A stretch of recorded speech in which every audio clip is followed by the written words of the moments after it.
An invasive species of worms is causing a lot of trouble for Oklahoma's soil and crops. News on 6's Mackenzie Gladney joins us now with what experts say can help. Well, Shannon and Brian, this isn't just a regular earthworm. It's called the Asian jumping worm, and yes, they do actually jump. Researchers say these worms not only damage crops, they also harm wildlife.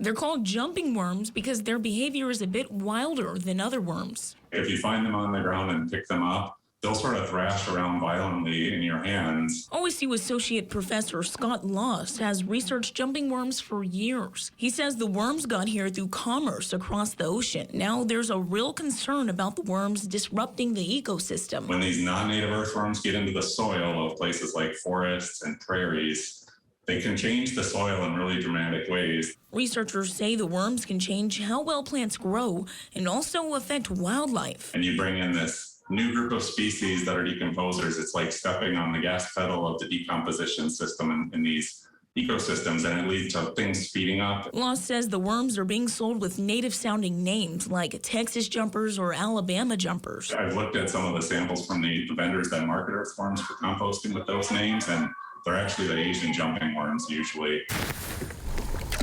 Loss says jumping worms are largely used for fishing bait. He says the best thing you can do to stop the worms from invading new areas is to not buy them for bait, composting, or gardening.